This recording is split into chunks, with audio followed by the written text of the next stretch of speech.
Bienvenidos de nuevo a Kaiser Report. Soy Max Kaiser. Es hora de hablar con Charles Hugh Smith, de oftwominds.com. Bienvenido de nuevo, Charles. Gracias, Max. Siempre es un placer. Muy bien, usted ha escrito un artículo sobre, y cito textualmente, las sinergias letales de Estados Unidos. ¿Qué quiere decir con eso?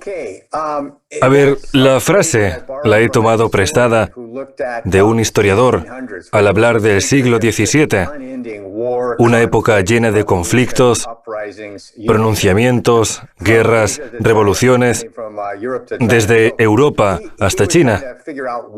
El historiador intentaba averiguar por qué se derrumban las sociedades. Una causa puede ser el clima, como sucedió durante la Edad de Hielo, con los consiguientes problemas que provocó la bajada de las temperaturas en la agricultura. Pero hay más. Y ahí es donde entran en juego esas sinergias letales. Luego están también las llamadas sinergias benignas, que proporcionan a la sociedad los recursos y los valores culturales necesarios para superar las crisis. Pues bien, yo tengo la sensación de que lo que predomina en Estados Unidos son las sinergias letales, con la presencia de una élite controladora y rapaz, de un gobierno que solamente está al servicio de las élites financieras, etc. Pues las sinergias letales parecen no dejar de acumularse.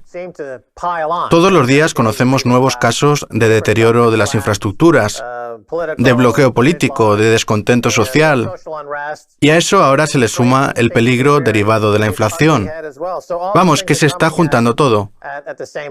Estados Unidos es una especie de anomalía histórica, en tanto en cuanto tiene dos océanos a los lados, lo cual lo hace fácil de defender. Posee recursos naturales, etc. Y todo eso, combinado con su triunfo en la Segunda Guerra Mundial, fue lo que lo convirtió en el motor económico del mundo, con el llamado siglo americano. Pues bien, mi pregunta es, ¿está Estados Unidos volviendo a la media? Porque su buena racha ha durado 200 años. Tras esta larga dosis de suerte, ¿va a experimentar por fin el amargo sabor de la derrota? Creo que lo ha definido perfectamente. Para tener una buena racha tan larga hay que tener suerte. Y es esa suerte la que ha dado lugar a conceptos como el excepcionalismo o el destino manifiesto, que a veces se consideran el motivo de que Estados Unidos se haya convertido en la potencia dominante. Pero no, la razón fundamental ha sido la suerte de tener un continente con recursos abundantes. Recordemos que a principios del siglo XX, Estados Unidos era la Arabia Saudita del mundo, el mayor productor de petróleo. Lo que pasa es que esos recursos o los hemos agotado o los hemos derrochado, según a quien se le pregunte. Y ahora el país depende del resto del mundo a la hora de conseguir minerales raros. Ya no es independiente desde el punto de vista energético, aunque digan lo contrario. Por eso, cuando se rompe la cadena de suministro, se dispara la inflación e incluso se interrumpe el acceso a los bienes esenciales. El problema es que Estados Unidos ya no se dedica a producir riqueza, sino a emitir moneda, como si fuera lo mismo, cuando el mundo se está dando cuenta de que no es así. Joe Biden ha proclamado a los cuatro vientos que quiere que todos los automóviles de Estados Unidos sean eléctricos. El problema es que para fabricar ese tipo de vehículos hace falta cobalto, y el cobalto proviene del Congo, en África, por lo que no se puede acceder a él. Vamos, que Biden no parece tener demasiado contacto con la realidad, lo que demuestra que el excepcionalismo estadounidense y su propaganda siguen vivos, a pesar de que los hechos son claros. Esos tiempos ya son cosa del pasado. ¿Cuándo lo acabaremos asumiendo? Porque da la sensación de que el descontento social en Estados Unidos, manifestado de muy diversas formas, tiene en todas ellas un punto en común. Estamos a punto de estrellarnos. Así es. El problema es que los poderes fácticos, sean cuales fueren, están sustituyendo las relaciones públicas en las soluciones de verdad. Y es que cada vez que a una persona se le plantea un problema de actualidad, como puedan ser el cambio climático, la interrupción de la cadena de suministro o el estancamiento que llevan experimentando los salarios desde hace décadas, no tiene fácil encontrar una solución en el marco de este statu quo. De ahí toda la propaganda, todas esas predicciones magnificadas sobre lo bien que nos va a ir en el futuro si seguimos emitiendo dinero y gastándonoslo. Lo que pasa es que Estados Unidos confunde despilfarro con crecimiento, que no es nada grave si se tiene superávit de recursos. Pero es que, como ha contado usted muchas veces, en cuanto una cosa se despilfarra, se considera crecimiento del PBI. Así pues, como hagamos depender nuestra sociedad de lo que podemos derrochar, acabaremos quedándonos sin cosas, y ese es el muro que tenemos delante. Nos hemos quedado sin las materias primas baratas y de fácil acceso, con las que se crea riqueza. Y ahora nos espera, como lo definimos muchos, un periodo de decrecimiento, que nos obligará a hacer las cosas mucho mejor para ser más eficientes, a aprovechar mejor lo que tenemos, en lugar de querer tener más de todo y despilfarrarlo en burbujas de consumo y en atascos kilométricos. Pues al hilo de eso, usted escribe que, sean cuales sean los problemas que el sistema es incapaz de resolver, esos problemas tienen la capacidad de acabar con el sistema si actúan en sinergia. Explíquese un poco más. A ver, crisis hay de muchos tipos: sociales, económicas, políticas, pero todas se derivan de un problema que el statu quo es incapaz de resolver, porque si pudiera lo resolvería, y entonces no habría crisis. Pues bien, analizando las crisis, se puede averiguar qué es aquello que el statu quo no consigue solucionar. Piense, por ejemplo, en la polarización política. Si el statu quo ofreciera una solución, ya se habría manifestado, lo que significa que dicha solución no existe, y por lo tanto que la polarización cada vez va a ir a más.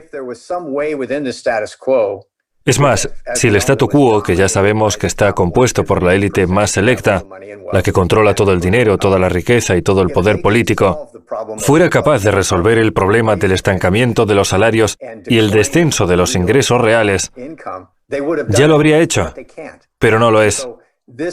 Por eso hablo de sinergias letales para el statu quo, el Estado-nación, o el sistema económico y financiero, como quiera que lo llamemos, porque el poder es incapaz de solucionar los problemas de fondo, dado que el sistema está montado para recompensar a la élite más selecta. Vamos, que como sigamos así, nunca lograremos resolverlos. Pues lo de las sinergias letales e interactuar sinérgicamente no es más que una forma elegante de decir, si estás en un agujero, deja de excavar.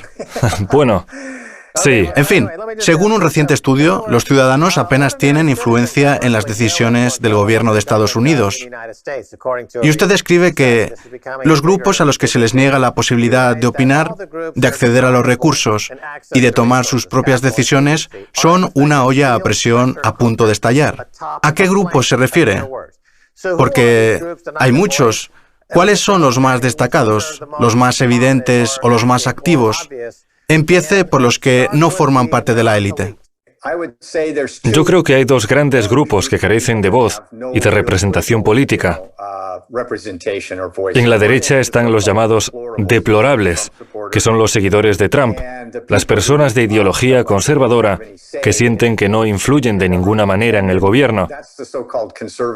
Y en la izquierda están los verdaderos progresistas, que tampoco son capaces de hacerse oír, porque han sido cooptados por el Partido Demócrata del statu quo, que se las da de progresista, pero cuyas políticas llevan décadas sin cambiar. Por lo que podemos decir que en Estados Unidos el progresismo no existe como tal. Es decir, que hay gente, tanto en la izquierda como en la derecha, que carece de voz. Pues yo estoy detectando una división en los medios alternativos progresistas entre gente como Cenk Uygur, The Young Turks y Jimmy Dore, que ha dejado de formar parte del programa y ahora se dedica a criticar a la izquierda, que lo ha sumido en el ostracismo como si ya no existiera. Vamos, que los progresistas de Estados Unidos siguen sin dar con la tecla para hacerse oír, porque están cooptados por la falsa izquierda, que les da dinero y a cambio les indica lo que tienen que decir, cosa que los progresistas aceptan encantados. Y en cuanto a los deplorables de los que habla usted, dentro de ese grupo se encuentran, según las élites demócratas, como Hillary y Bill Clinton, todos aquellos que se ganan la vida trabajando, lo cual llama poderosamente la atención, porque antes en Estados Unidos los trabajadores eran objeto de admiración, al considerárseles el pilar fundamental de la clase media. En cambio, ahora entran dentro de la categoría de los deplorables y se les considera una gran amenaza. En fin, vamos a hablar de otro grupo como son las élites parásitas, de las que, según usted, tenemos superpoblación. Háblenos un poco al respecto. A ver, lo de la superpoblación de élites parásitas es un término acuñado por el historiador Piotr Turchin, que las considera un elemento fundamental en las situaciones de desorden social que pueden acabar con gobiernos y estados enteros. Pongamos, por ejemplo, que la Ivy League es una institución de élites parásitas. Pues bien, antes cualquiera que hubiera estudiado en una de sus universidades, aunque no fuera especialmente brillante, tenía un lugar asegurado en las altas esferas de la sociedad estadounidense. En cambio, ahora hay tanta gente graduada en las universidades más prestigiosas que existe una superpoblación de titulados, lo que significa que no hay suficientes lugares libres en la élite para hacerlos encajar a todos. Así pues, a pesar de que a esas personas se les había prometido una vida acomodada y próspera, con seguridad y perspectivas de crecimiento gracias a su formación avanzada, ahora se ven como adjuntas de alguien cobrando apenas $25,000 al año y sin tener nada claro que dentro de 10 años vayan a poder optar a un alto cargo en el gobierno. Y como eran tantas sus expectativas y es tanta su insatisfacción, pues ahora van a hacerse oír, políticamente hablando. Porque no olvidemos que son los hijos de la élite, así que el ajetreo está asegurado. Puede decirse incluso que se han convertido en un grano en el statu quo. Pues la verdad es que eso me recuerda a la Revolución estadounidense, porque no olvidemos que Thomas Jefferson formaba parte de la élite. En fin, si le parece bien, seguimos hablando el próximo día. Gracias por haber estado hoy en Kaiser Report. Gracias a usted. Muy bien. Esto es todo por hoy en Kaiser Report. Somos Max Kaiser y Stacy Herbert. Quiero dar las gracias a nuestro invitado, Charles Hugh Smith, de off2minds.com. Hasta la próxima. Adiós.